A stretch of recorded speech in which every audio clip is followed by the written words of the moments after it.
Hello students, welcome to Magnet Brain. मैं हूं तुम्हारी वैदी मैम और आज हम पढ़ने वाले हैं पार्ट 2 एनसीईआरटी सॉल्यूशन के। कौन सा chapter? Chapter number 5, principle basis of inheritance and variation. वापस बहुत इंपॉर्टेंट चैप्टर है, इनफैक्ट ये पूरी यूनिट ही बहुत इंपॉर्टेंट है। फिर बोले वो चैप्टर 5 हो, 6 वाला था जो मॉलिक्यूलर बेसिस ऑफ इनहेरिटेंस, और चैप्टर 7 इवोल्यूशन। क्योंकि बेसिकली ये वाला जो चैप्टर है इससे आते हैं कौन से? Numerical based question. तुम्हें एनसीईआरटी में भी न्यूमेरिकल बेस्ड क्वेश्चन मिल जाएंगे। जो दूसरा वाला चैप्टर है चैप्टर 6, इसी यूनिट का जो दूसरा चैप्टर है, तो उससे आते हैं लॉजिक बेस्ड क्वेश्चन, मतलब रीजनिंग के क्वेश्चन सेक्शन बी, या फिर केस स्टडी बेस्ड पूरा का पूरा सेक्शन सी। और इवोल्यूशन अब पिछले साल तो आया नहीं था, तो इस साल बहुत सारे नए नए टाइप के क्वेश्चन इस चैप्टर से, मतलब चैप्टर 7 इवोल्यूशन से फॉर्म हो सकते हैं। तो चलो आज तो हम पढ़ने वाले हैं एनसीईआरटी सॉल्यूशन, जो हमारा पार्ट 2 रह गया था वो हम करेंगे कहां पे? ये सारा डिस्कशन इसी चैनल पे जिसका नाम है मैग्नेट ब्रेन्स, जहां मिलता है हमको फ्री एजुकेशन किंडरगार्टन से लेके ग्रेड 12 तक, इंग्लिश मीडियम में, हिंदी मीडियम में, और बहुत सारी एंट्रेंस एग्जाम के लिए भी। क्वालिटी एजुकेशन है, कोई कूपन कोड अप्लाई करने के लिए हम बोलते नहीं है, तो फ्री एजुकेशन है। तो हमें क्या करना है? इस चीज का फायदा उठाना है ना, ज्यादा से ज्यादा पढ़ाई करनी है और अपना स्कोर फुल लेके आना है। तो चलो इसी नोट पे स्टार्ट करते हैं। जो पार्ट 2 बच गया था हमारा, तो उसका डिस्कशन। तो पहला क्वेश्चन नंबर 9, पार्ट 2 है, कंटिन्यूएशन में है, ठीक है। अब जिन लोगों को पता नहीं है, जो लोग डायरेक्ट पार्ट 2 देख रहे हैं, तो पार्ट 1 भी डिस्क्रिप्शन बॉक्स में मिल जाएगा, लिंक शेयर है, ठीक है। अब एक चीज जब भी वापस मैं बता देती हूँ, हमेशा बताती हूँ, अभी भी बता रही हूँ, ठीक है। क्या कि बायोलॉजी में जब भी कोई क्वेश्चन है, उसमें उन्होंने क्वेश्चन में एग्जाम्पल दो ऐसा कुछ मेंशन नहीं किया है कि गिव एग्जाम्पल एंड एक्सप्लेन। फिर भी अगर उस पर्टिकुलर टॉपिक का कोई एग्जाम्पल तुम्हारे एनसीईआरटी में दिया हुआ है, तो प्लीज बना के आओ या ड्रॉ करके आओ। सिमिलरली डायग्राम का भी सेम लॉजिक है। बहुत बार वो मेंशन नहीं करते क्वेश्चन में, पर हम एग्जाम्पल भी लिख के आएंगे और हम डायग्राम भी ड्रॉ करके आएंगे। अब बोलोगे मैम ये आप क्यों बता रहे हो? क्योंकि बहुत बार जब हम लोग क्वेश्चन पेपर में जो कॉपीज है, आंसर की शीट्स है, जब चेक करने जाते हैं ना, तो सीबीएसई से एक आंसर की मिलती है जिसको हम ब्लूप्रिंट बोलते हैं। तो उसमें बहुत बार ये अगर 3 मार्क का क्वेश्चन होगा, वो अंदर डिवाइड हो जाता है हाफ में, जहां पे एक हाफ पे हो सकता है एग्जाम्पल पे मार्क्स हो और पूरा 1 मार्क डायग्राम पे हो। अब वापस वो क्वेश्चन टू क्वेश्चन डिपेंड करेगा कि डायग्राम का वेटेज क्या जाएगा और एग्जाम्पल का वेटेज क्या जाएगा। इसीलिए रिस्क नहीं उठाना है, सीधे अगर पता है कि एग्जाम्पल उस पर्टिकुलर क्वेश्चन का, तो लिख के आना है, और डायग्राम है तो ड्रॉ करके आना है, ठीक। फिर से एक और चीज, जब भी हम क्वेश्चन पढ़ते हैं तो क्या करना है? एक ही बार क्वेश्चन को पढ़ना है, बहुत अच्छे से पढ़ना है, कीवर्ड को अंडरलाइन करते करते पढ़ना है, थोड़ा सा पॉज लेना है, उससे रिलेटेड जो जो चीजें याद आती है वो पूरी रिवाइज करनी है, फिर बचा हुआ क्वेश्चन पार्ट बाय पार्ट पढ़ते चलना है। अगर न्यूमेरिकल की बात करें इस चैप्टर से रिलेटेड, या किसी भी चैप्टर, किसी भी सब्जेक्ट के न्यूमेरिकल में, तो न्यूमेरिकल जहां तक पढ़ रहे हो, समझ में आ रहा है, रफ में थोड़ा एक फ्लो चार्ट या माइंड मैप बनाते चलो कि एक्चुअली पूछना क्या चाह रहे हैं, और फिर वो क्वेश्चन को सॉल्व करना है। अब मैं ऐसा क्यों बोल रही हूँ? तो देखो, सब्जेक्टिव में फिर भी इतनी प्रॉब्लम नहीं होती अगर तुमने 2 या 3 बार वो क्वेश्चन को पढ़ लिया। ऑब्जेक्टिव में सबसे बड़ी प्रॉब्लम हो जाती है। क्यों? ऑब्जेक्टिव में 4-5 ऑप्शंस रहते हैं नीचे, और जैसे ही तुम पढ़ोगे वो क्वेश्चन, और तुमने क्वेश्चन पढ़ लिया, समझ लिया, और तुमने ऑप्शंस देख लिया, ऑप्शन देखने के बाद तुम्हें लगेगा नहीं, एक और बार क्वेश्चन पढ़ लेते हैं, फिर से जाओगे क्वेश्चन पढ़ने, अब उस क्वेश्चन का मीनिंग ही चेंज होता चलेगा धीरे धीरे, फिर एक और बार पढ़ोगे तो वो क्वेश्चन और ही तुम्हें अलग एंगल से दिखने लगेगा। इसीलिए एक ही बार पढ़ो, बहुत अच्छे से पढ़ो, ठीक है। तो चलो देखते हैं question number 9। Briefly mention the contribution of T H Morgan in genetics. तो मुझे ये बताओ, टीएच मॉर्गन इन जेनेटिक्स, ठीक है, पर टीएच मॉर्गन फेमस किस चीज के लिए थे? तो अगर याद होगा तो उन्होंने जो भी अपनी स्टडी की थी वो किस पे की थी? ड्रोसोफिला पे की थी। ड्रोसोफिला क्या होता है? फ्रूट फ्लाई होता है। इसीलिए फ्रूट फ्लाई, आप बोलोगे मैम फ्रूट फ्लाई, अरे जो भी तुम फ्रूट्स लाते हो तो देखना उसके ऊपर छोटे छोटे से कीड़े घूमते रहते हैं, मतलब मक्खियां टाइप की। जो आम लोग रहेंगे वो बोलेंगे अरे मक्खियां घूम रही, इनको हटाओ। मक्खियां नहीं है, वो क्या है? फ्रूट फ्लाई, नाम ही है फ्रूट फ्लाई, फ्रूट के ऊपर घूमने वाले फ्लाई। तो सोचो इतने छोटे से insect as a organism to study, उनको सिलेक्ट किया। किसने सिलेक्ट किया? टीएच मॉर्गन ने अपना एक्सपेरिमेंटल एनिमल सिलेक्ट किया और उसके ऊपर पढ़ना शुरू किया। ठीक है, इतना हुआ क्लियर। अब इसीलिए सिंस टीएच मॉर्गन ने ड्रोसोफिला को लिया था पढ़ाई करने के लिए, अब क्या पढ़ने के लिए, यही उन्होंने पूछा है कि ब्रीफली मेंशन द कंट्रीब्यूशन। पर एक और चीज कि टीएच मॉर्गन को क्या बोलते हैं, एक और नेम देखो, भले यहाँ पूछा नहीं है पर हम रिलेट करते चलेंगे। सिंस टीएच मॉर्गन ने ड्रोसोफिला पे स्टडी की थी, इसलिए उनको ड्रोसोफिला मैन के नाम से भी एक दूसरा नेम है, एनसीईआरटी में दिया नहीं है पर ऑब्जेक्टिव में कहीं ना कहीं तुमको ये क्वेश्चन मिल जाएगा। ठीक है, तो चलो स्टार्ट करते हैं। उन्होंने पूछा है कि बताओ कंट्रीब्यूशन क्या है मॉर्गन का, टीएच मॉर्गन का जेनेटिक्स में। तो देखो, अगर याद होगा तो दो टाइप की थ्योरी है तुम्हारे एनसीईआरटी में। पहले तो है मेंडेलियन जेनेटिक्स, जिसमें मेंडल ने जो जो सारी चीजें तीनों लॉज दी उसके बारे में इन डिटेल डिस्कशन है। उसके बाद एक पार्ट शुरू होता है जहां पे लिखा हुआ है क्रोमोसोमल थ्योरी ऑफ इनहेरिटेंस। तो बेसिकली यही जो जीन है या फैक्टर है, इन्होंने मेंडल ने क्या फैक्टर या जीन लेवल पे सारा डिस्कस किया था। पर हमको पता है कि जब भी सेल डिवाइड होता है तो सेल के अंदर होता है न्यूक्लियस, सेल के अंदर क्या है न्यूक्लियस, न्यूक्लियस के अंदर क्या है डीएनए, और डीएनए कन्वर्ट हो जाता है, पैक हो जाता है किसमें, क्रोमोसोम में। और यही क्रोमोसोमल बेसिस ऑफ इनहेरिटेंस, मतलब क्रोमोसोम के थ्रू अगली जनरेशन में कौन सा जीन पास ऑन हो रहा है, कैसे एक्सप्रेस होगा, कब एक्सप्रेस होगा, कब दो जीन एक साथ कैरी ऑन होंगे, एक्सप्रेस नहीं होंगे, ये सारी चीजें किन्होंने बताई थी, टीएच मॉर्गन ने। और उन्हीं के थ्योरी का नाम क्या है, क्रोमोसोमल थ्योरी ऑफ लिंकेज। याद करो, लिंकेज एंड रिकॉम्बिनेशन ये डिस्कस किया हुआ है तुम्हारे चैप्टर में, पूरा एक डायग्राम ड्रॉ करके, पूरा ड्रोसोफिला वापस, क्योंकि उन्होंने ड्रोसोफिला लिया था as a sample animal to study. तो ये क्वेश्चन है कि बताओ कि टीएच मॉर्गन का क्या कंट्रीब्यूशन है। तो तुम्हारी बुक को अगर जेनेटिक्स ली, मतलब इस चैप्टर को मैं जेनेटिक को दो बड़े बड़े सब पार्ट में डिवाइड करूं, तो एक चैप्टर है कौन सा तुम्हारा, मेंडेलियन जेनेटिक्स वाला, जो थोड़ा बहुत तुम 10th में भी पढ़ चुके हो, और दूसरा पार्ट है जो है क्रोमोसोमल थ्योरी ऑफ इनहेरिटेंस वाला, जिसमें लिंकेज एंड रिकॉम्बिनेशन आता है, जो दिया था टीएच मॉर्गन ने। ठीक है, इसीलिए टीएच मॉर्गन को फादर ऑफ मॉडर्न जेनेटिक्स भी बोला जाता है। ठीक है, कुछ कुछ पब्लिशर्स में, कुछ कुछ बुक्स में, अच्छी बुक्स में ये लिखा हुआ है। ठीक है, हुआ इतना क्लियर। अच्छा, एक और चीज, वापस किस पे स्टडी की थी, ड्रोसोफिला पे। अब बोलोगे मैम ये लिखना जरूरी, कि हाँ बिल्कुल लिखना जरूरी। तो चलो स्टार्ट करते हैं अपना answer. Morgan work is based on fruit fly. देखो पहली ही लाइन वहीं से शुरू हुई कि मॉर्गन का वर्क किस पे बेस्ड है, फ्रूट फ्लाई पे, Drosophila melanogaster. He formulated the chromosomal theory of linkage. अगर याद होगा कि लिंकेज का मतलब क्या होता है, कि अगर दो जीन लिंक्ड है, अब सीधा सीधा लैंग्वेज में अगर मैं बोलूं कि लिंक्ड का क्या मतलब है, सपोज करो एक ही क्रोमोसोम पे दो जीन क्या है, ए और बी, दो अलग अलग जीन है, अलग अलग कैरेक्टर के, पास पास में है। सिंस वो पास पास में है तो वो क्या हम बोल सकते हैं कि वो लिंक्ड है। लिंक्ड है मतलब बहुत हाई चांसेस है कि जब अगली जनरेशन में ये जाएंगे तो एक साथ पास ऑन होंगे। देखो अगर याद करो, मेंडेलियन जेनेटिक्स क्या बोलता था कि एक जीन को दूसरे जीन से कोई लेना देना नहीं। मतलब अगर याद होगा तुम्हारा लॉ ऑफ इंडिपेंडेंट असॉर्टमेंट, याद होगा डाई हाइब्रिड क्रॉस पढ़ा है, तो उसमें ये कहते थे कि जो एक जीन है एक फिनोटाइप के लिए, दूसरा जीन है दूसरे फिनोटाइप के लिए। डाई हाइब्रिड में हमने क्या पढ़ा था, सीड का शेप पढ़ा था और सीड का कलर पढ़ा था, राउंड एंड रिंकल था, और सीड का कलर था हमारे पास येलो एंड ग्रीन। तो मेंडेलियन जेनेटिक्स के अकॉर्डिंग कि हर जीन इंडिपेंडेंटली, मतलब दूसरे पे डिपेंडेंट नहीं है, सॉर्ट होता है, अगली जनरेशन में जाता है, आगे जाता है, एक्सप्रेस होता है। अब अगर ये लिंकेज सुनोगे तो ऐसा साउंड होगा कि एकदम उल्टा बोल रहा है।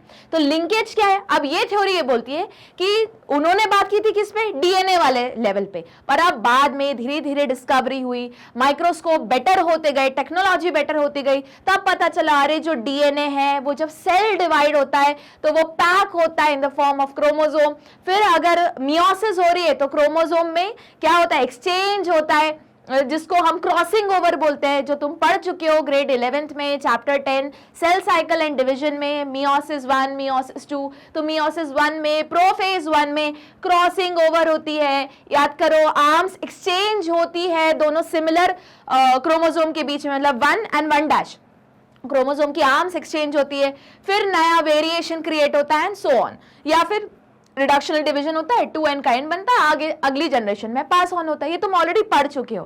तो इन्होंने उस पॉइंट ऑफ व्यू से, मतलब क्रोमोसोम के पॉइंट ऑफ व्यू से बोला कि मेंडेलियन जेनेटिक्स ने जो बोला है वो ठीक है, पर इन केस एक क्रोमोसोम है और उसके ऊपर दो जीन क्या है, पास पास में है, तो हाई चांसेस है कि ये दोनों अलग अलग नहीं होंगे, होगा क्या, एक साथ ही अगली जनरेशन में इनहेरिट होंगे। तो इसी को क्या बोला गया, लिंकेज। तो जहां पे लिंकेज बहुत ज्यादा है, मतलब अगर कोई जीन बहुत पास पास में, तो हाई चांसेस है कि अगली जनरेशन में भी वो as it is carry on होंगे। ठीक, अच्छा, अब उसका उल्टा क्या है, रिकॉम्बिनेशन। रिकॉम्बिनेशन मतलब अगर वही जीन एक ही क्रोमोसोम पे दूर दूर लोकेटेड है, तो होगा क्या, हाई चांसेस है कि एक प्रोजेनी को ये बी ही मिले, दूसरी प्रोजेनी को ए ही मिले, ये हाई चांसेस है। और रिकॉम्बिनेशन होगा क्योंकि दूसरा होमोलोगस क्रोमोसोम भी तो आएगा, फिर इंटरक्रॉस होंगे, जो लेग्स है उसके लेग्स नहीं, जो आर्म्स है वो इंटरक्रॉस होंगे और अगली जनरेशन में जाएंगे। कुछ याद आया? तो देखो ये मेंडेलियन जेनेटिक्स के साथ लिंकेज थोड़ा अलग जा रहा है, ठीक है, क्योंकि बट ऑब्वियस उस टाइम क्रोमोसोम का कंसेप्ट मेंडेलियन टाइम पे पता नहीं था। ठीक है, तो चलो देख लेते हैं। ही formulated the chromosomal theory of linkage. मैंने किसका मीनिंग समझाए थे देर से, लिंकेज। अब देखो, ही डिफाइन लिंकेज एज को एग्जिस्टेंस मतलब दो एक साथ, को मतलब एक साथ रह रहे हैं, कौन रह रहे हैं, ऑफ टू और मोर जीन। मैंने तो दो ही जीन का एग्जांपल बताया, दो या दो से ज्यादा जीन एक साथ को एग्जिस्ट कर रहे हैं, मतलब एक साथ हैं, कहां पे है, in the same chromosome and perform dihybrid cross. और उन्होंने क्या किया था, सेम वही। अब उनको लगा ये भी मेंडेलियन जेनेटिक्स ही फॉलो करेगा, तो जब डाइहाइब्रिड क्रॉस करेंगे तो 9:2, 3:2, 3:1 का रेशियो आएगा फिनोटाइप में। अब उन्होंने वहां पे, मेंडल ने गार्डन पी ली थी, पाइसम सटाइवम। अब इन्होंने क्या किया, ड्रोसोफिला को ले लिया, सेम वही दो कैरेक्टर्स लिए, डाइहाइब्रिड क्रॉस लगाया और उसके बाद स्टडी करना शुरू किया। तो इनको लगा कि जो मेंडेलियन जेनेटिक्स के उसके अकॉर्डिंग, थर्ड लॉ के अकॉर्डिंग इंडिपेंडेंट असॉर्ट होते, तो अब ड्रोसोफिला में भी क्या रेशियो आना चाहिए, 9:2, 3:2, 3:1। पर जब उन्होंने देखा तो ऐसा रेशियो आ ही नहीं रहा है, फिर उन्होंने ये कंक्लूजन दिया। ठीक है, तो क्या कंक्लूजन दिया कि लिंक्ड है दो जीन। लिंक्ड का मतलब क्या होता है, दो या दो से ज्यादा जीन क्या है, को एग्जिस्ट कर रहे हैं, मतलब एक साथ हैं, कहां पे, एक ही क्रोमोसोम पे हैं। ठीक है, and perform dihybrid cross in Drosophila to show that linked gene are inherited together, मतलब एक साथ इनहेरिट हो रहे हैं, मतलब एक साथ आ रहे हैं, and are located on X chromosome. इन्होंने जो ये कैरेक्टरिस्टिक्स फीचर्स लिए थे, ये एक्स क्रोमोसोम पे लोकेटेड थे, मतलब उसको स्टडी करके पूरा कंक्लूजन निकाला था। आगे देखते हैं, his experiment have also prove that tightly linked gene show very low recombination. ये लाइन बहुत काम की है, याद रखनी है कि जो जीन क्या रहेगा, बहुत टाइटली रहेंगे, तो वो बहुत ज्यादा चांसेस है कि एक साथ पास ऑन होंगे, सेपरेट नहीं हो पाएंगे। सेपरेट नहीं हो पाएंगे तो किसी दूसरे जीन के साथ मिक्स नहीं हो पाएंगे, उसी को हम रिकॉम्बिनेशन बोलते हैं। तो रिकॉम्बिनेशन नहीं हो पाएंगे, और वही अगर जीन टाइटली नहीं है एक दूसरे के साथ, या हम बोल सकते हैं कि लूजली लिंक्ड है, मतलब लूजली लिंक्ड मतलब ये वाला कंडीशन, दूर दूर है। ठीक है, तो शो हायर रिकॉम्बिनेशन। तो जितना मैंने जो जो चीजें अंडरलाइन की है, सारा इंपॉर्टेंट है। हुआ क्या, ये है कीवर्ड। क्यों कीवर्ड, अगर एग्जाम में आ गया कि एक्सप्लेन लिंकेज, या ऐसा ही क्वेश्चन आया जैसे एनसीईआरटी में दिया हुआ है, तो जितना मैंने अंडरलाइन किया है उतना तो मिनिमम लिख के ही आना है, क्योंकि उसी पे सारे मार्क्स स्कोर होंगे तुम्हारे। तो क्या क्या याद रखना है कि टीएच मॉर्गन ने सबसे पहले किसका स्टडी किया था, फ्रूट फ्लाई का। उसके बाद उन्होंने क्या बताया, लिंकेज के बारे में बताया। क्या बताया लिंकेज, कि दो या दो से ज्यादा, टू और मोर जीन क्या कर रहे, को एग्जिस्ट कर रहे, कहां पे, सेम क्रोमोसोम पे। तो हाई चांसेस है कि वो क्या होंगे, इनहेरिट एक साथ होंगे। अगर मतलब सेम क्रोमोसोम, इतना भी लिखोगे इनहेरिट टुगेदर तो भी काफी है। उसके बाद तुम्हें और इन डिटेल बताना पड़ेगा कि अगर दो क्रोमोसोम पास पास में है तो उसको हम लिंक तो बोलेंगे, पर और करेक्ट वर्ड क्या है, मोस्ट अप्रोप्रिएट वर्ड क्या है, टाइटली लिंक है। तो उनके हाई चांसेस है कि वो एक साथ तो जाएंगे पर दूर दूर नहीं हो पाएंगे, रिकंबाइन नहीं हो पाएंगे। तो उस केस में टाइटली, जितना टाइटली जीन लिंक रहेगा उतना कम रिकॉम्बिनेशन होगा, जितना दूर दूर रहेगा उतना ज्यादा रिकॉम्बिनेशन होगा।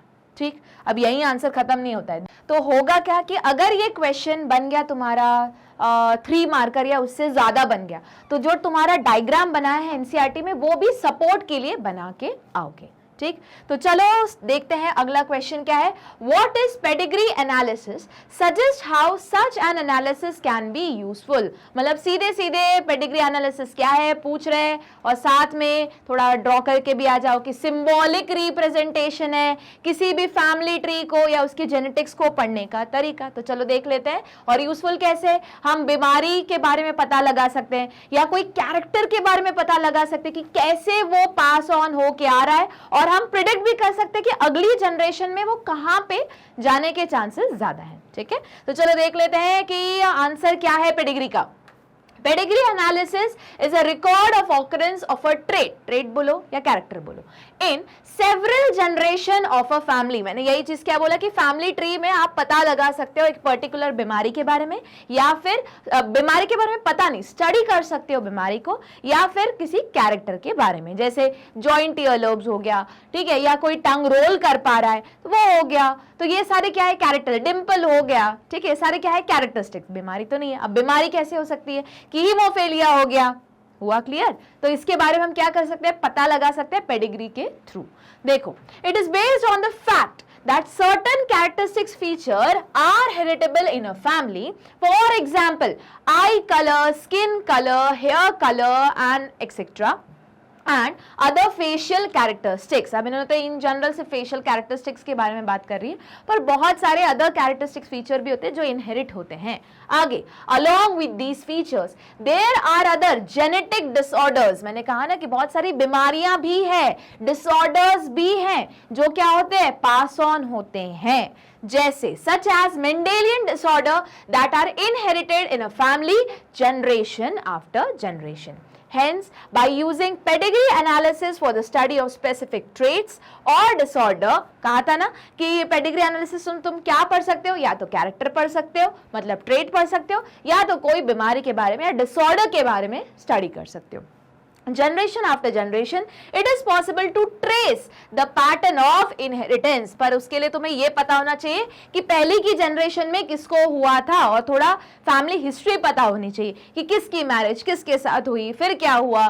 ठीक है, और उसके बाद तुम थोड़ा बहुत प्रिडिक्ट भी कर सकते हो या ट्रेस भी कर सकते हो. आगे, in this analysis the inheritance of trait is represented as a tree called family tree. Genetic counselor use pedigree chart for analysis of various trait and disease in a family and predict their inheritance pattern. एक बार pattern पता चल गया तो हम बता सकते हैं कि अच्छा कि ये इस तरीके से फादर से डॉटर को या फिर मदर से सन को इन पास ऑन हो रहा है. तो अगर अगली जनरेशन आई और अगर मतलब जो सामने वाला मैरिज हो रही है और सामने वाली तरफ से भी, मतलब जो अभी ये जो सन को हुआ है और मतलब कोई भी कैरेक्टर इनहेरिट हुआ है और सेम अगर उसकी वाइफ को भी उसकी फैमिली ट्री से आ रहा है, तो हाई चांसेस है कि अगली जनरेशन में किसके पास होगा. ठीक है, तो देखो, and predict their inheritance pattern. It is useful in preventing hemophilia, sickle cell anemia and other genetic disorder in the future generation. पर इसमें एक वर्ड जरूर मेंशन कर देना जो है symbolic representation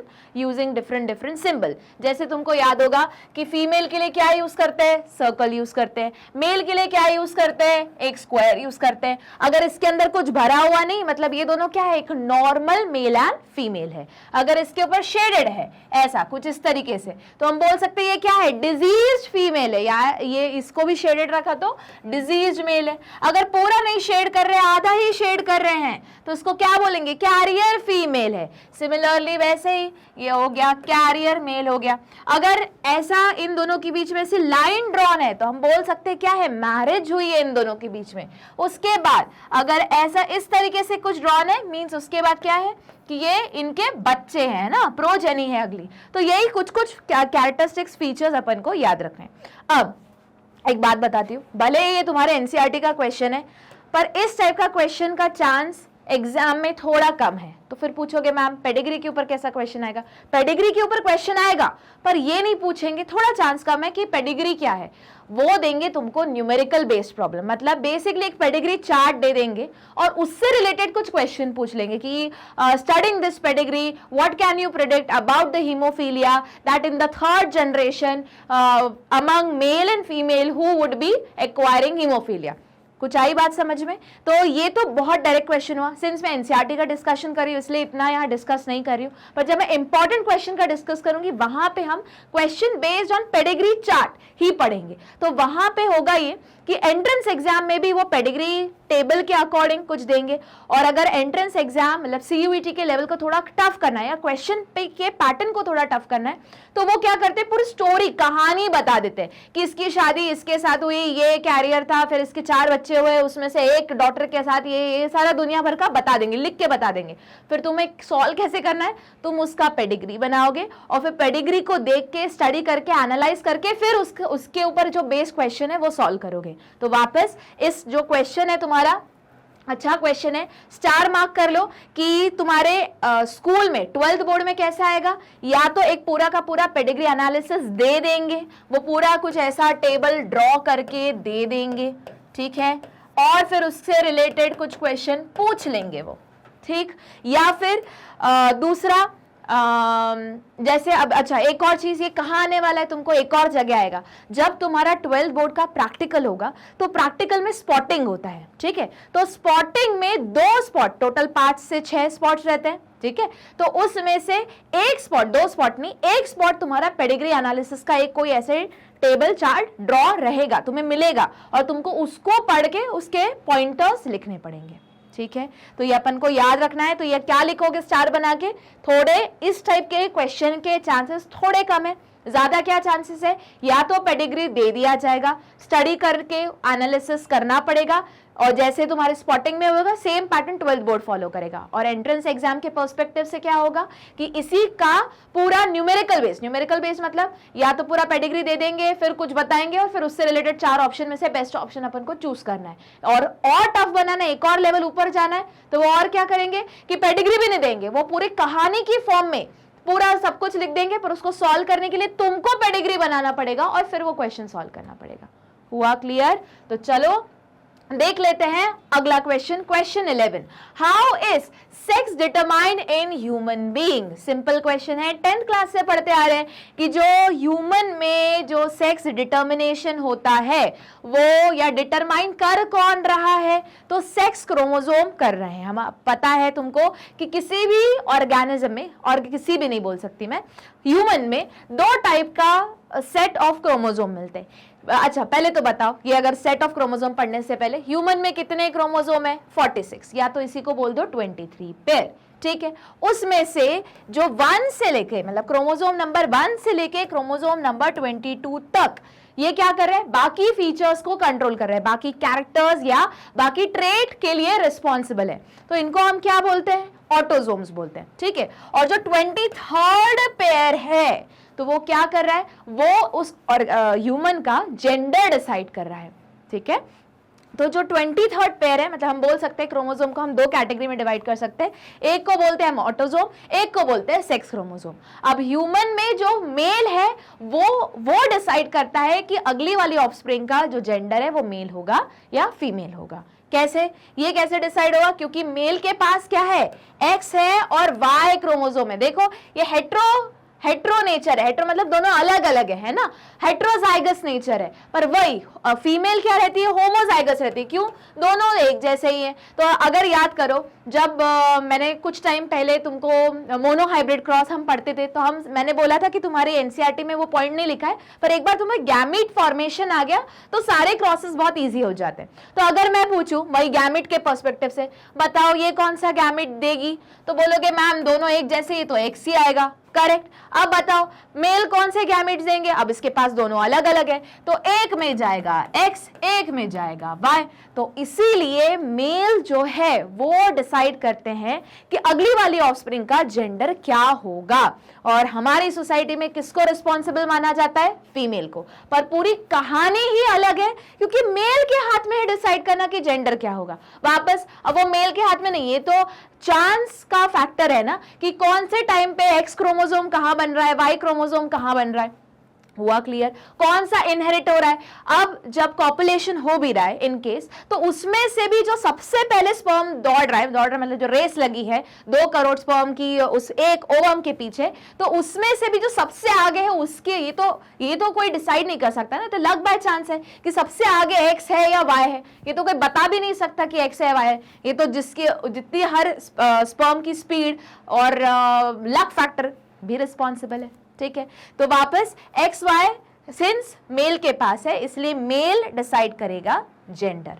ठीक है, तो ये क्वेश्चन तुम ऑलरेडी कर चुके हो 10th ग्रेड में भी, सेम क्वेश्चन रिपीट हो गया। अब इतना सिंपल क्वेश्चन तो आएगा नहीं, ये भी बता दूं मैं, दिया है एनसीईआरटी में अच्छी बात है, पर वो पूछेंगे सेक्स डिटर्मिनेशन इन हनी बी, या फिर सेक्स डिटर्मिनेशन इन बर्ड्स, या फिर सेक्स डिटर्मिनेशन मतलब जो ZZZW टाइप है, या फिर XXXO टाइप है, या फिर वो पूरा का पूरा हैप्लॉइड और डिप्लॉइड टाइप है। ठीक, ये क्वेश्चन ऑलरेडी तुम फेस कर चुके होगे 10th ग्रेड के बोर्ड में, पर अब सिंस तुम 12th में हो तो क्वेश्चन का पैटर्न चेंज, सेक्स डिटर्मिनेशन तो पक्का पूछेंगे, पर वो क्या करेंगे, या तो बर्ड्स का पूछेंगे, या तो हनी बी का पूछेंगे, या फिर इंसेक्ट का पूछेंगे। हाँ, सिर्फ अकेला ये क्वेश्चन है, उसके साथ सब पार्ट में ह्यूमन का भी पूछ लेंगे कि कंपैरेटिव स्टडी करके बताओ इस टाइप का। ठीक है, तो ये तो हमको आता है, पर यहीं पे जरा स्टार बना के नीचे लिख लो कि ह्यूमन का तो ठीक है, पर हमें 3 तो बहुत अच्छे से याद करके जाना है, किस किस का, बर्ड्स का, इंसेक्ट्स का और हनी बी का। तो चलो पहले ये तो देख लेते हैं, इसका आंसर देख लेते हैं। Sex determination in human being exhibit male heterogamy मतलब दोनों अलग अलग गैमीट्स फॉर्म करते हैं। देखो मैंने क्रोमोसोम के टर्म में बोला कि हेट्रोजाइगस है, हेट्रोजाइगस मतलब अब हमें पता है, मैंने बोला कि जो सेक्स क्रोमोसोम है वो 23rd पेयर है, करेक्ट। अब क्रोमोसोम है तो दोनों क्या है, या तो हेट्रोजाइगस है मतलब दोनों अलग अलग है, पर सिंस वही गैमीट्स बनाते हैं तो हम इसको बोल सकते हैं, ज्यादा करेक्ट वर्ड क्या है, वो भी ठीक है ये भी ठीक है, पर दोनों में से अगर सिलेक्ट करना है तो हम किसको सिलेक्ट करेंगे, हेट्रोगैमी को। क्यों? क्योंकि मेल ही डिसाइड करेगा कि एक्स वाला गैमीट के फॉर्म में आगे जाएगा कि वाई वाला क्रोमोसोम गैमीट के फॉर्म में आगे जाएगा। ठीक है, तो human being exhibit male heterogamy. देखो एक और चीज याद रखो, कोई भी ऑर्गेनिज्म हो, जिस भी ऑर्गेनिज्म मेल या फीमेल, मतलब सिर्फ हैप्लॉइड या डिप्लॉइड को छोड़ के, है ना, तो अगर मेल एंड फीमेल की बात करूं, जिस भी मतलब जिस भी जेंडर के पास हेट्रोगैमी है वही डिसाइड करेगा कि जेंडर क्या होगा। हाँ, कुछ एक्सेप्शंस है, जैसे टर्टल्स हो गया, टॉर्टॉइज हो गए, क्रोकोडाइल्स हो गए, वहां पे तो टेम्परेचर ही डिसाइड करता है कि जेंडर क्या बनेगा अगली वाली ऑफस्प्रिंग का, है ना, कि कोल्डर है तो मेल होगा कि फीमेल होगा, वार्मर टेम्परेचर हो गया इंक्यूबेशन के टाइम पे, तो पूरी कहानी वहां कहानी चेंज है।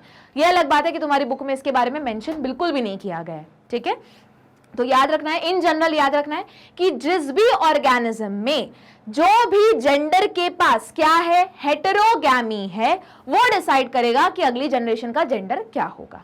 ठीक, तो हमारे पास मतलब ह्यूमन में किसके पास है हेट्रोगैमी, मेल के पास है। In human male produce 2 different types of gamete, X and Y. The human female XX produces only 1 type of gamete containing X chromosome. The sex of the baby is determined by the type of male gamete that fuse with the female gamete. If the fertilizing sperm, वही बोला था ना, जो सबसे सामने है, सबसे सामने ही फर्टिलाइज करता है ना, तो जो फर्टिलाइज करने जा रहा है तो उसके अंदर X है कि Y है, उसके ऊपर डिपेंड करेगा। If the fertilizing sperm contains X chromosome, then the baby produce will be girl, क्योंकि फीमेल तो X ही दे रही है, अब ये तो मेल के ऊपर डिसाइड है। उसके बाद and if the fertilizing sperm contain Y chromosome, then the baby produced will be a boy. Hence, it is a matter of chance that determine the sex of a baby. There is an equal probability of the fertilizing sperm being an X or Y chromosome. मैंने कहा ना, ये तो luck factor है कि कितने उस जब स्पर्मेटोजेनेसिस हो रही थी, बात याद करो कहां से लेके आ रही हूँ ये वर्ड्स, ये चैप्टर 3 से, ह्यूमन रिप्रोडक्टिव सिस्टम से लेके आ रही हूँ। ठीक है, कि जब स्पर्मेटोजेनेसिस हो रही थी तो एक्स आया था स्पर्म में कि वाई आया था, अब वही जब डेवलप हो गए, मैच्योर हो गए, फीमेल के बॉडी के अंदर आ गए कॉपुलेशन के थ्रू, फिर सबसे ज्यादा स्विम करके आ गए, फर्टिलाइज करने के लिए जो स्पर्म जा रहा है उसके ऊपर डिसाइड है कि एक्स वो कैरी कर रहा है, बाकी 22 के साथ, क्योंकि बाकी भी तो 22 ऑटोसोम्स आएंगे ना, अब क्योंकि पता है ना कि कोई भी ऑर्गेनिज्म ऑर्गेनिज्म में हमें आधा सेट ऑफ क्रोमोसोम किससे मिलता है? मम्मी से मिलता है। आधा सेट ऑफ क्रोमोसोम किससे मिलता है? पापा से मिलता है।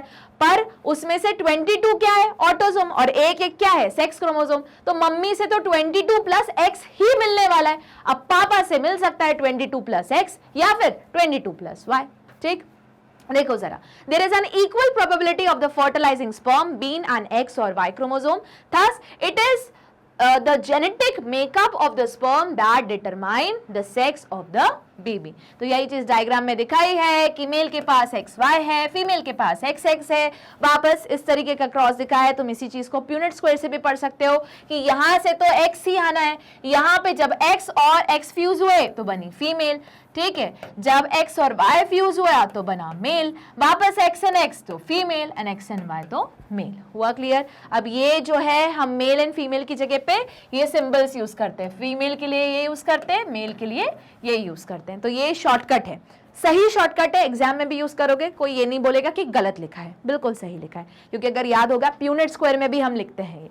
ठीक है, चलो आगे देख लेते हैं। Question number 12, a child has blood group O। बहुत बढ़िया, अच्छा क्वेश्चन।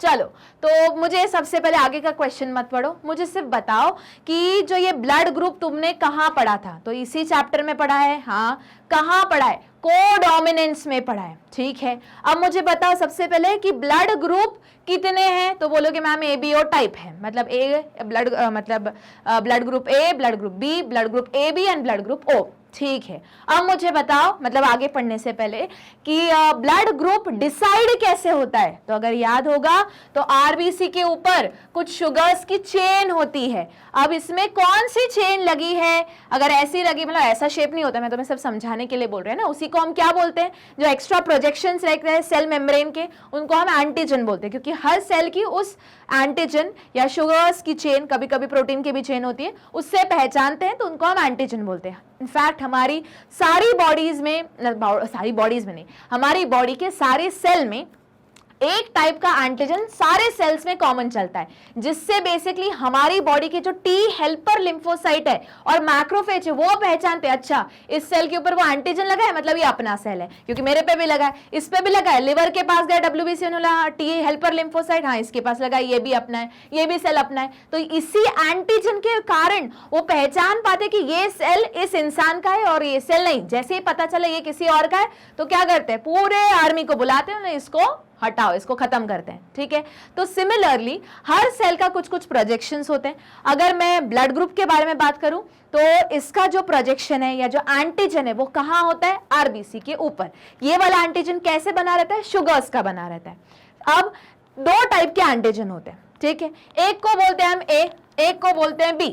अगर एक टाइम पे एक लगा हुआ है तो हम बोलेंगे A, मतलब कुछ इस टाइप का लगा हुआ है, कंसिडर करो। ठीक है, इस टाइप का है नहीं, तुम्हें समझाने के लिए बता रही हूँ, कुछ इस टाइप का, और वो शेप स्पेसिफिक होते हैं, ये भी याद रखो। ठीक है, अगर इस टाइप का लगा है तो हम बोलेंगे AB। अगर दोनों लगे हुए हैं तो हम क्या बोलेंगे? A and B। ठीक है, और कुछ भी नहीं लगा है तो हम क्या बोलेंगे? O ब्लड ग्रुप, है ना, तो O में कुछ नहीं होता। अच्छा, ये जो ब्लड ग्रुप है इसका जीन कहाँ होता है? तो ये I जीन कंट्रोल कर रहा है, तो वापस हम बोल सकते हैं IA, IB, और या तो तुम I और स्मॉल I लिखो या फिर I लिखो। ठीक है, मतलब कुछ नहीं है। ठीक है, तो ये एंटीजन होते हैं। ठीक है, ये थोड़ा दिया हुआ है तुम्हारी बुक में लैंग्वेज के फॉर्म में, हमने रिवाइज कर लिया। ठीक है, अच्छा अभी भी आगे मत पढ़ो, ये बताओ मुझे कि O ब्लड ग्रुप कब होता है? कि child has a O blood group. O blood group कब होता है?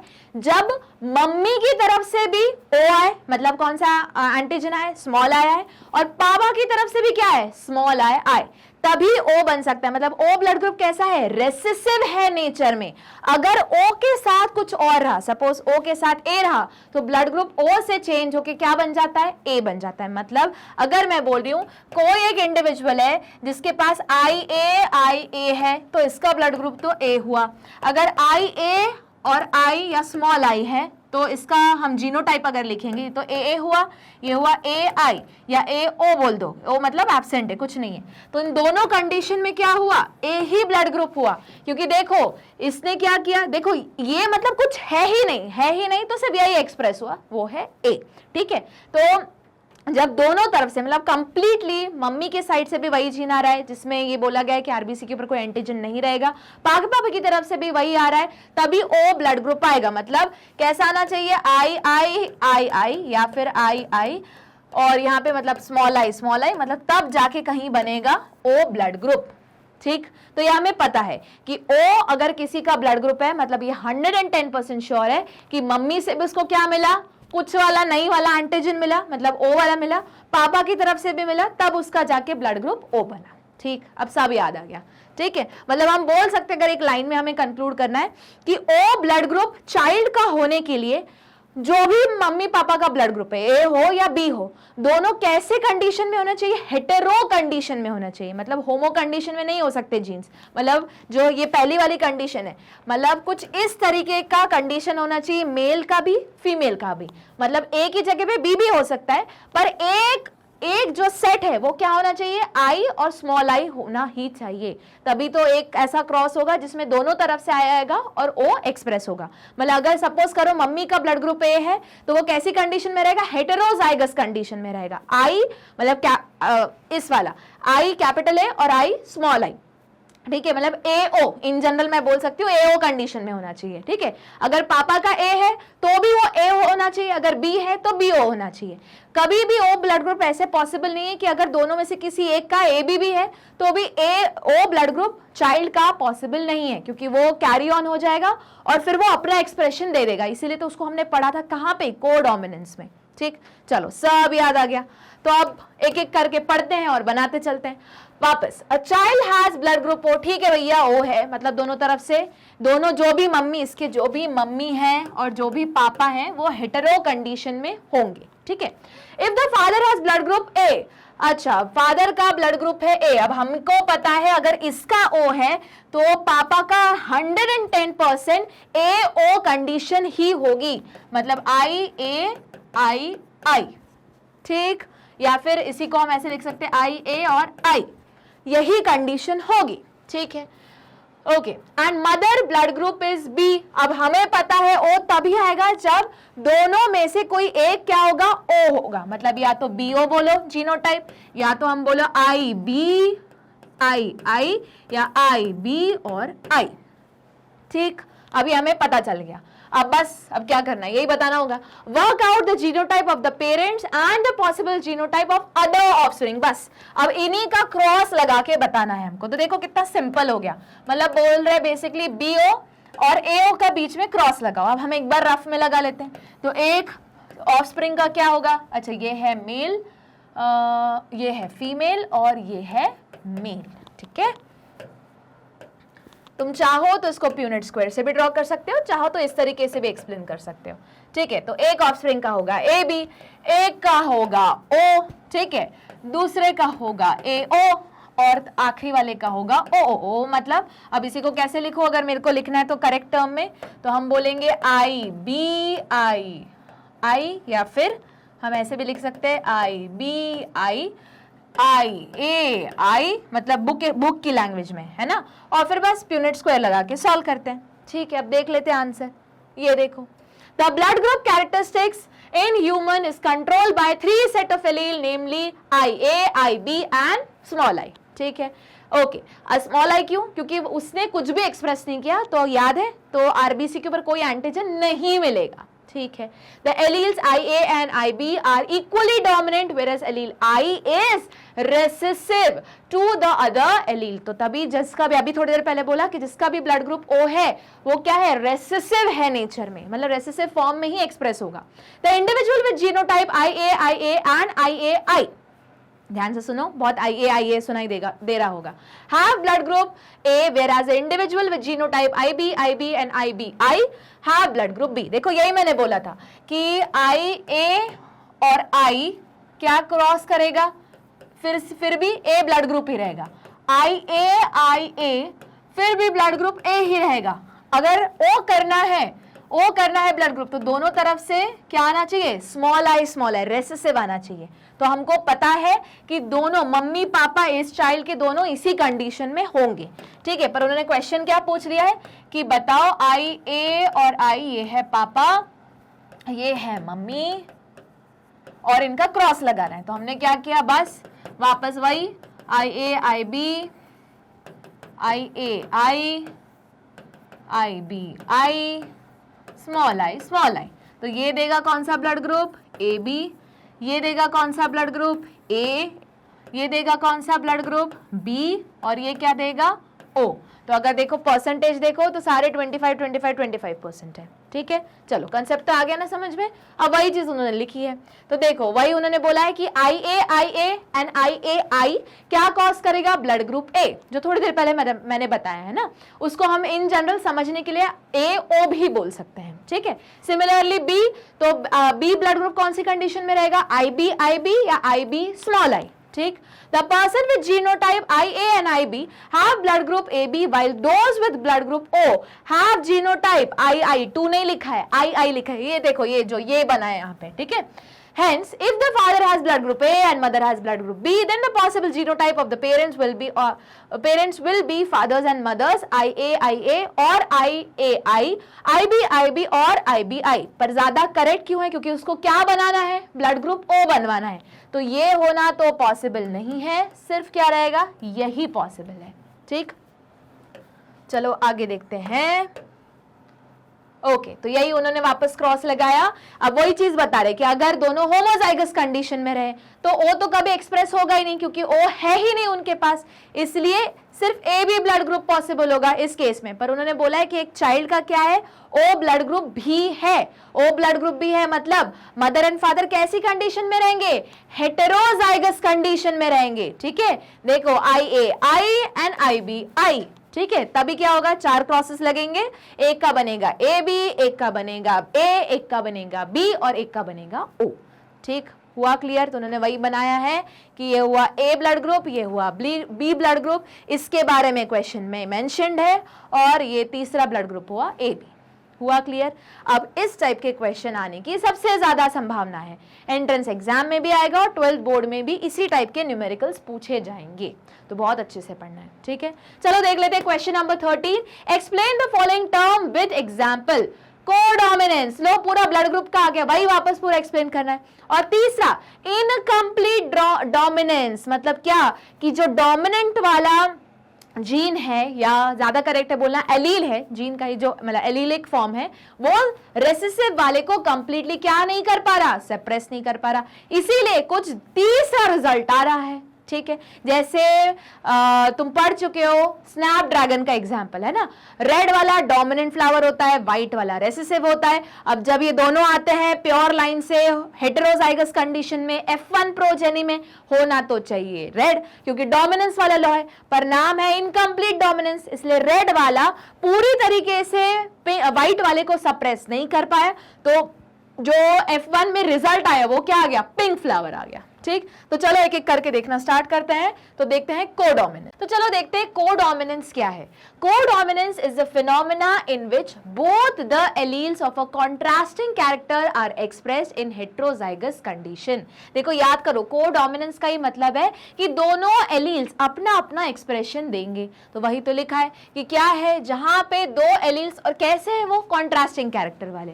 पर हेटेरोजाइगस कंडीशन में जनरली देखो अभी तक होता क्या था कि जब भी कोई चीज, जब भी कोई एलील्स, 2 एलील्स हेटेरोजाइगस कंडीशन में होते थे, जैसे कैपिटल T स्मॉल t, तो उसमें से जो कैपिटल T है वो क्या होता था, डोमिनेंट होता था, तो वो इसके एक्सप्रेशन को सप्रेस कर देता था। पर कोडोमिनेंस में ऐसे नहीं हो रहा है। हो क्या रहा है, ये बोलेगा मैं भी अपना एक्सप्रेशन दूंगा, स्मॉल t बोलेगा मैं भी अपना एक्सप्रेशन दूंगा। जैसे वापस वही ब्लड ग्रुप का एग्जांपल कि अगर कैपिटल I A आया और कैपिटल I B आया, तो A ने भी खुद को एक्सप्रेस किया, B ने भी खुद को एक्सप्रेस किया, और तुम्हारा ब्लड ग्रुप बन गया AB। अब बोलोगे मैम फिर O के केस में तो वो रेसेसिव है ना, तो देखो जरा, अगर IA आया और I स्मॉल I आया, तो बात समझो, स्मॉल I का मतलब कोई एंटीजन आया ही नहीं है, कोई एक्सप्रेस ही नहीं हुआ है, मतलब है क्या, सिर्फ अकेला A ही है। अब जब कोई यहाँ है ही नहीं तो एक्सप्रेस क्या करेगा, तो इस केस में क्या हुआ, इस केस में तुम्हारा ब्लड ग्रुप आता है A। हुआ क्लियर इतना? ठीक है, अब जब सिमिलरली जब I स्मॉल I, या हम बोल सकते हैं डायरेक्टली स्मॉल I आया, मतलब कुछ नहीं आया, तब तो बन गया तुम्हारा क्या, ब्लड ग्रुप O। तो ये कुछ नहीं जब रहेगा, मतलब रेसेसिव कंडीशन में, तभी ब्लड ग्रुप O आता है। ठीक, जैसे थोड़ी देर पहले हमने एक क्वेश्चन सॉल्व किया था, तो वही वो बोल रहा है। अब देखो आगे, both the alleles of gene are equally dominant. अब देखो डोमिनेंट होने के लिए वो एलील वहां पे होना चाहिए, ठीक है। तो तुम्हें ब्लड ग्रुप ए बी के केस में तो क्लियर समझ में आ रहा होगा कि ब्लड ग्रुप ए वाला एलील है जिसको आई ए बोलते हैं, ब्लड ग्रुप बी वाला भी एलील है जिसको आई बी बोलते हैं, दोनों ने इक्वली अपना एक्सप्रेशन दिया, ए बी ब्लड ग्रुप हो गया। पर जो ब्लड ग्रुप ओ है जिसका एलील हम बोल सकते हैं स्मॉल आई है, बेसिकली कुछ है ही नहीं। अब जो है ही नहीं वो क्या एक्सप्रेस करेगा, आई क्या कहानी समझ में। तो देखो जरा आगे क्या बोला जा रहा है, the blood group character is controlled by 3 sets of allele IA, IB and small i. The allele IA and IB are equally dominant are said to be co-dominant as they are expressed in AB blood group. Both these alleles do not interfere with the expression of each other and produce their respective antigen. Hence, AB blood group is an example of co-dominance. हुआ clear. चलो move करते हैं इसके second part पे जो पूछा गया था, इनकम्प्लीट डोमिनेंस क्या है। तो अगर याद होगा स्नैपड्रैगन वाला एग्जाम्पल है जिसमें होना तो चाहिए था F1 जनरेशन में रेड कलर का फ्लावर, पर जो डोमिनेंट वाला है वो कंप्लीटली मास्क नहीं कर पाया रेसेसिव को, इसलिए कुछ नया फिनोटाइप उभर के सामने आया जो है पिंक। यहां देखो वापस शुरू कहां से करते हैं, पी जनरेशन से। तो पी जनरेशन बोलो या पेरेंटल जनरेशन बोलो, कैसे लिया पेरेंटल जनरेशन, वापस ट्रू लाइन या प्योर लाइन, ठीक। तो रेड फ्लावर था, कैपिटल आर क्रॉस करवाया, व्हाइट फ्लावर स्मॉल आर। अच्छा अगर मैं पूछूं जरा इसका फिनोटाइप बताओ तो बोलोगे मैम रेड फ्लावर, इसका फिनोटाइप बताओ तो व्हाइट फ्लावर। अच्छा इसका जीनोटाइप बताओ तो दोनों सेम है तो होमोजाइगस, और कैपिटल है तो डोमिनेंट। यहाँ दोनों सेम है पर दोनों स्मॉल है तो रेसेसिव तो ऐसे भी होमोजाइगस कंडीशन में होता है, ठीक। अच्छा इसका गैमीट बताओ तो कैपिटल आर, इसका गैमीट स्मॉल आर, दोनों फ्यूज हो गए, बन गया कैपिटल आर स्मॉल आर। अब टेक्निकली मेंडल लॉ के अकॉर्डिंग क्या होना चाहिए, कैपिटल आर जो डोमिनेंट है उसने इसको सप्रेस कर दिया, तो ये रेड कलर का फिनोटाइप आना चाहिए था पर नहीं हुआ, ढंग से सप्रेस कर ही नहीं पाया। तो नया कुछ फिनोटाइप उभर के आया जिसका नाम क्या है, पिंक। मतलब याद रखो जब हेट्रोजाइगस डोमिनेंट कंडीशन होती है तो रेड की जगह अब क्या आ गया, पिंक आ गया, ठीक। फिर क्या हुआ, सेल्फ पॉलिनेशन। अच्छा वापस बताओ F2 generation, this is F1 generation, ठीक है। तो इसमें बताओ मुझे जल्दी कि तुम्हारा फिनोटाइप क्या है, पिंक फ्लावर। फिनोटाइप क्या है, पिंक फ्लावर। जीनोटाइप क्या है, अब ये करेक्ट है क्या बोलना, हेट्रोजाइगस डोमिनेंट, डोमिनेंट तो है ही नहीं, इनकम्प्लीट डोमिनेंस, ठीक। अच्छा गैमीट बताओ, अब एक आएगा कैपिटल आर, एक आएगा स्मॉल आर, एक आएगा कैपिटल आर, एक आएगा स्मॉल आर। लगा दो इनको प्यूनेट स्क्वायर में। जैसे ही लगाया तो देखो वापस क्या आया, capital R capital R, capital R small R, capital R small R, small R small R. अब तुम्हें 3 टाइप के फिनोटाइप दिख रहे हैं, रेड, पिंक और व्हाइट, वो भी कैसे रेशो में, 1:2:1। तो अपन को ये याद रखना है कि कोडोमिनेंस एक ऐसा कंसेप्ट है जिसमें जीनोटाइप और फिनोटाइप का रेशो क्या आता है, सेम आता है, ठीक। अच्छा एक और कहीं है जहां तुम पढ़ चुके हो जीनोटाइप और फिनोटाइप सेम आता है, कहां पे, टेस्ट क्रॉस में। पर टेस्ट क्रॉस में भी किसके साथ टेस्ट क्रॉस, जब हेट्रोजाइगस डोमिनेंट मतलब कुछ इस तरीके का क्रॉस करवाया जाता है इसके साथ, तो इस केस में फिनोटाइप और जीनोटाइप का भी रेशो क्या निकलता है, सेम निकलता है, 1:1। और जब वह 1:1 निकलता है 50-50%, तो हम उस रिजल्ट को देख के बोल सकते हैं कि जो अननोन जिसका भी अननोन ऑर्गेनिज्म का जीनोटाइप पूछा था वो कैसा था, हेट्रोजाइगस डोमिनेंट। याद आया। तो ऐसे ही लिंक करके, लिंकेज नहीं, लिंक करके हमें पढ़ना है। तो चलो देख लेते हैं इसका explanation. Incomplete dominance is a phenomena in which one allele show incomplete dominance over the other member of allelic pair of character, ठीक। For example, a monohybrid cross between the plant having red flower and white flower in Anthurium species will result in all pink flower in F1 generation. ठीक है, the progeny obtained in F1 generation does not resemble either of parent and exhibit intermediate characteristics, मतलब नया phenotype ही generate हो गया. This is because of the dominant allele R is particularly dominant over the other allele small r. Therefore, the recessive allele small r also get expressed in the F1 generation, resulting in the production of intermediate pink flowering progeny with a capital R small r genotype. हुआ क्या इतना clear? चलो आगे देखते हैं अगला question. What is point mutation? Give one example. Please star mark कर लो इस क्वेश्चन को, ये 110% क्वेश्चन है तुम्हारे 12th बोर्ड का। वापस क्यों? क्योंकि ये 5th चैप्टर में भी है, जो ये चैप्टर हम पढ़ रहे हैं, 6th चैप्टर में भी है, इसके पहले वाला एक्सप्लेनेशन, और फिर से जाके ये सिकल सेल एनीमिया का एक्सप्रेशन आएगा तुम्हारे चैप्टर नंबर 8 में। वहां पे इनफैक्ट रुको, इवोल्यूशन में भी है, वहां भी सिकल सेल एनीमिया जो एक टाइप का पॉइंट म्यूटेशन है उसके बारे में मेंशन किया गया है, नेचुरल सिलेक्शन का तरीका है ना। तो वापस ये क्या है, इंपॉर्टेंट है। 4 चैप्टर में एक टॉपिक बार बार आए तो ये तुम्हारा 12th बोर्ड का 110% क्वेश्चन है। या तो वो पॉइंट म्यूटेशन के फॉर्म में पूछेंगे या तो डायरेक्ट पूछेंगे सिकल सेल एनीमिया के फॉर्म में। देखो अगर पॉइंट म्यूटेशन पूछा तो वो बेसिकली इस चैप्टर से रिलेटेड कंटेंट पूछ रहे हैं, ठीक है। अब तुम्हारे मन में आएगा ना कि मैम इसका आंसर कैसे लिखें। अगर उन्होंने डायरेक्ट पूछा तो वो चैप्टर 6 में सिकल सेल एनीमिया कैसे हुआ, क्या हुआ, उसके बारे में पूछ रहे हैं। अगर वो तुमको इवोल्यूशन के पर्सपेक्टिव से पूछ रहे हैं तो नेचुरल सिलेक्शन के पॉइंट ऑफ व्यू से पूछ रहे हैं। और वापस ये मेंशन किया जाएगा मलेरिया की वहां जगह और इम्यूनिटी वाली जगह, 2 जगह पे, तो वो चैप्टर 8 के पॉइंट ऑफ व्यू से पूछ रहे हैं। पर घबराना मत, एक फिक्स कंटेंट है, जो तुम्हें कुछ भी क्वेश्चन आ जाए वो सेट ऑफ आंसर तो लिख के आना है, ठीक है। तो चलो स्टार्ट करते हैं। What is point mutation? Give one example.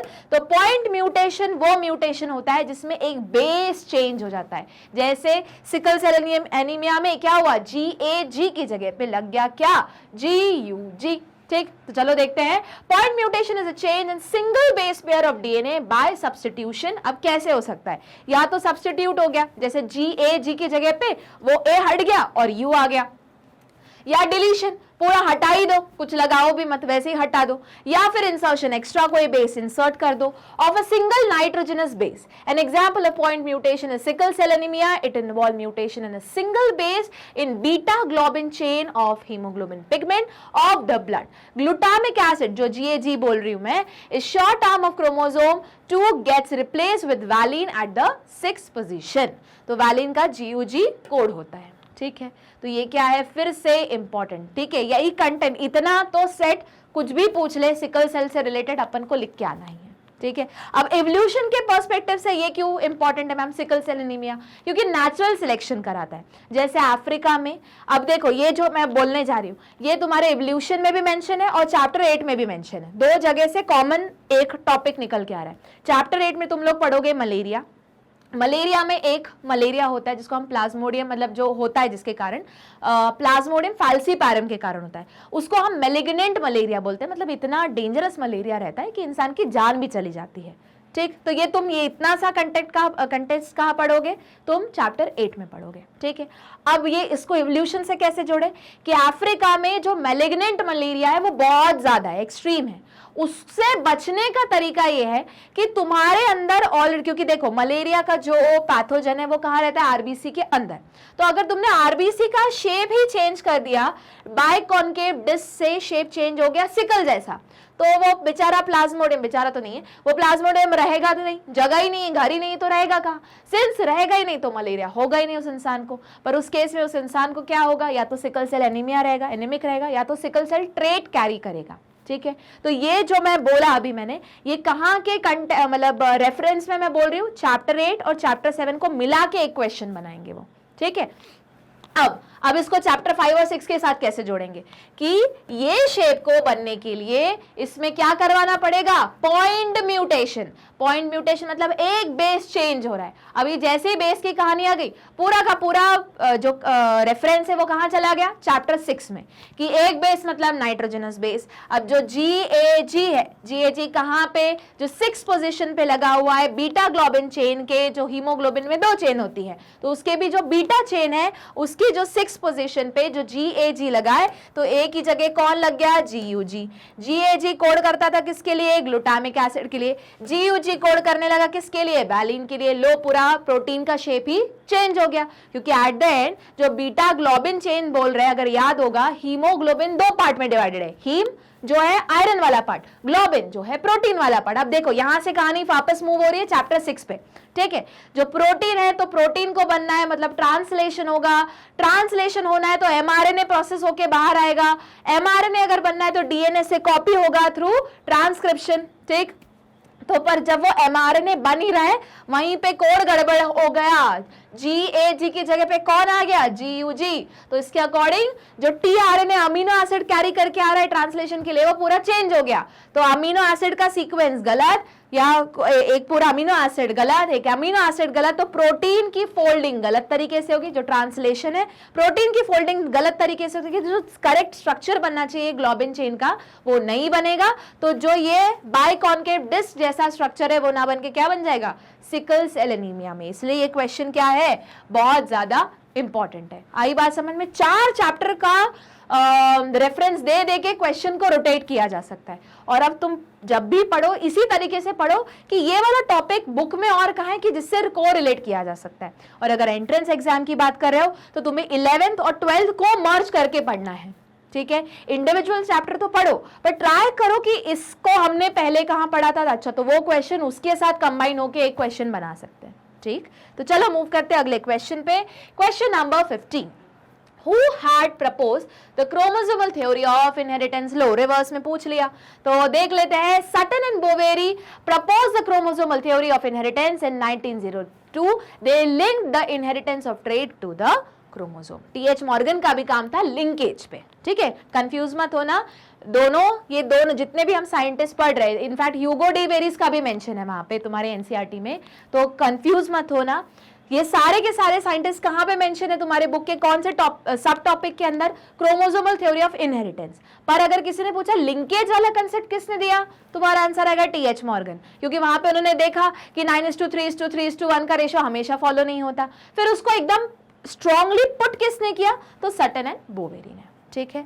चलो आगे मूव करते हैं। Question number 16, mention any 2 autosomal genetic disorder with their symptom. अब देखो ये बहुत डायरेक्ट क्वेश्चन पूछ लिया, पर जनरली इनडायरेक्टली पूछा जाएगा तुम्हारे 12th बोर्ड में। वही जो अभी तुम कैरेक्टरिस्टिक्स पढ़ोगे इस जेनेटिक डिसऑर्डर के कैरेक्टरिस्टिक्स दे देंगे और फिर वो क्वेश्चन पूछ लेंगे, या फिर जीनोटाइप देंगे और उसका क्वेश्चन पूछेंगे कि अब बाकी के फीचर्स बताओ, ठीक है। तो चलो देख लेते हैं 2 ऑटोसोमल जेनेटिक डिसऑर्डर। तो सबसे पहले ऑटोसोम का मतलब बताओ क्या। अभी देखो थोड़ी देर पहले बोला था मैंने कि अगर हम क्रोमोसोम को 2 कैटेगरी में डिवाइड करें, अगर ह्यूमन का ही क्रोमोसोम ले ले तो टोटल हमारे पास कितने क्रोमोसोम है, 46। इसी को बोलने का दूसरा तरीका 23 पेयर। तो 23 पेयर में से क्रोमोसोम नंबर 1 से लेके क्रोमोसोम नंबर 22 तक क्या है, ये सारे के सारे ऑटोसोम। और जो आखिरी वाला 23rd सेट है वो क्या है, सेक्स क्रोमोसोम। वो क्या डिसाइड करता है, जेंडर डिसाइड करता है किसी भी ऑर्गेनिज्म का, ठीक। अब अगर याद होगा तो मैंने बताया था कि अगर इनमें कुछ गड़बड़ी आ रही 1 से लेके 22 क्रोमोसोम में, तो उसको हम क्या बोलेंगे, क्रोमोसोमल डिसऑर्डर, जिसमें आ गया तुम्हारा sickle cell anaemia, Down syndrome, Edward syndrome, ठीक। और अगर जेंडर से रिलेटेड कुछ गड़बड़ी हो गई जैसे टर्नर सिंड्रोम, उसके बाद क्लाइनफिंटल सिंड्रोम, ये सारे कहाँ है, इस जगह पे आए, ठीक है। अभी कौन सा पूछा है, ऑटोसोम की डिसऑर्डर पूछा है। तो देखते हैं sickle cell anaemia. It is an autosomal linked recessive disorder which is caused by point mutation in beta globin chain of haemoglobin pigment of the blood. The disease is characterised by sickle shape red blood cell which are formed due to mutant hemoglobin molecule. The disease is controlled by HbA and HbS allele. The homozygous individual with genotype HbS and HbS shows the symptom of the disease, while the heterozygous individual with genotype HbA and HbS are not affected. तो इसको हम क्या बोलेंगे, career बोलेंगे, ठीक है, या trait बोलेंगे। पर ये तो जो बेचारा ये इंडिविजुअल है उसको तो सिकल सेल एनीमिया हो गया, क्योंकि दोनों तरफ से गड़बड़ वाला एलील एक्सप्रेस हो गया, मतलब मम्मी तरफ से भी आ गया, पापा तरफ से भी आ गया। लो इसमें क्या हो गया, गड़बड़ वाला एलील आ गया, दोनों तरफ से आ गए, रेसेसिव कंडीशन बन गई, होमोजाइगस कंडीशन बन गई, पूरा एक्सप्रेस हो गया। पर वही यहाँ पे सिर्फ एक जन से आया, दूसरा वाला नॉर्मल आया, पर दूसरा वाला नॉर्मल एक्सप्रेस हुआ, इसलिए ये इंसान क्या है, कैरियर है, ठीक है। आगे, are not affected however they act as a carrier of the disease. हुआ क्या क्लियर? चलो ये अभी थोड़ी देर पहले यही सारा एक्सप्लेन किया था। अब करते हैं, मूव करते हैं दूसरा। अच्छा पहले सिम्टम्स पढ़ लो।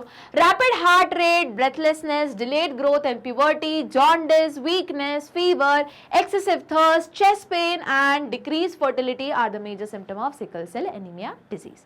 दूसरे कौन सी बीमारी पढ़नी है उन्होंने पूछा है, तो डाउन सिंड्रोम। तो डाउन सिंड्रोम भी लिख सकते हो, एडवर्ड सिंड्रोम भी लिख सकते हो। डाउन सिंड्रोम देख लो। It is an autosomal disorder that is caused by trisomy. Trisomy का मतलब क्या रहता है, 3 कॉपी में आ गया। कौन 3 कॉपी में आ गया, क्रोमोसोम नंबर 21। अब बात समझो, अगर थोड़ी देर पहले मैंने बोला था, अगर याद होगा तो, कि अगर अगर मेरे अंदर 46 क्रोमोसोम है, सेम तुम्हारे अंदर 46 क्रोमोसोम है, तो तुम्हारे 46 में से 23 कहां से आए, मम्मी से आए, 23 कहां से आए, पापा से आए, ठीक। पर दोनों एक एक सिंगल कॉपी में ही आए हैं। पर सपोज करो किसी इंसान में 2 यहां से एक क्रोमोसोम आना चाहिए, सपोज करो क्रोमोसोम नंबर 21, तो मम्मी से एक सिंगल क्रोमोसोम मिलना चाहिए 21, पापा से एक सिंगल क्रोमोसोम मिलना चाहिए 21। तो हम बोलेंगे ये डिप्लॉयड कंडीशन हो गई, 2n हो गया, मतलब 2 कॉपी में मिल रहा है। पर सपोज करो मम्मी या पापा में से 2 का पूरा पेयर उठ के आ गया, तो उसको हम क्या बोलेंगे, ट्राइसोमी। हुआ क्लियर? अच्छा वैसे तुम लॉजिक लगा सकते हो कि टेट्रासोमी भी हो सकती, मम्मी से भी पूरा सेट आ गया, पापा से भी पूरा सेट आ गया, लो एकदम गड़बड़, ठीक है। तो ये अपन को याद रखना है। अच्छा एक और चीज, इसको पूछने का, जनरली डाउन सिंड्रोम को पूछने का अलग तरीका ये है, एनसीईआरटी में दिया हुआ है, इनडायरेक्टली दिया हुआ है, बट 12th बोर्ड में पूछ लेते हैं। वो ऐसे बोलते कि कैसा, अब वो क्या करते कि एक ऐसा ऑटोसोमल डिसऑर्डर है, ऑटोसोमल क्रोमोसोम डिसऑर्डर है, जिसमें जीनोटाइप ये फॉर्म होता है। टोटल कितना होना चाहिए तुम्हारा, अब तुमको पता है कि अगर हम 23 को डिवाइड करें तो 22 और एक पेयर में डिवाइड होना चाहिए। तो अब यहाँ क्या करते हैं, वो उसका जीनोटाइप लिख देते हैं कि सपोज करो ये गर्ल है तो XX है, प्लस अब 22 होना चाहिए, एक एक्स्ट्रा आ गया तो 23 प्लस XX हो गया। कुछ आ रही है बात समझ में? चलो इसी को थोड़ा सिंप्लीफाई करके बताती हूँ कि टोटल कितने क्रोमोसोम होते हैं, 46 होते हैं, उसमें से 2 तो हो गए तुम्हारे सेक्स क्रोमोसोम, तो यहाँ कितना बच गया नंबर 44। तो ये लिखते हैं कि ऐसी बीमारी का नाम बताओ और उसके सिम्टम्स एक्सप्लेन करो जिसमें जीनोटाइप है 45 प्लस XX या XY, क्योंकि हमें पता है, हमें तो इस यहां से मतलब है, ये तो नॉर्मल ही है, और वो साथ में क्या है, एक ऑटोसोमल डिसऑर्डर। तो फिर उस केस में तुम क्या लिखोगे, डाउन सिंड्रोम भी लिख सकते हो, एडवर्ड सिंड्रोम भी लिख सकते हो, ठीक है, क्योंकि वो बहुत जनरलाइज क्वेश्चन है। पर साथ में अगर उसके सिम्टम 1-2 सिम्टम बता दिए, बस फिर तो डाउन सिंड्रोम ही है, शुरू हो जाना, ठीक है। चलो देख लेते हैं इसके symptoms. The individual is short statured, मतलब हाइट कम रहेगी, ठीक है, with round head, open mouth, protruding tongue, मतलब जीभ हमेशा से बाहर निकलती रहेगी, ठीक है, short neck, slanting eyes and broad short head. इसी को बेसिकली, इन्हीं फीचर्स को हम अगर एक वर्ड में खत्म करना है तो हम बोलते हैं मंगोलियन फीचर्स, ठीक है।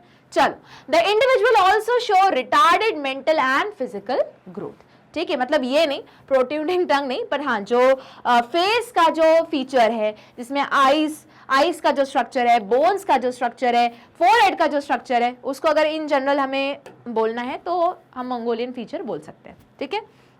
अब सारे इंडिविजुअल दुनिया में किसी भी कोने में अगर कोई जो चाइल्ड है वो डाउन सिंड्रोम पैदा हो रहा है, यकीन मानो सारे के सारे एक जैसे फीचर्स दिखाएंगे, ठीक है।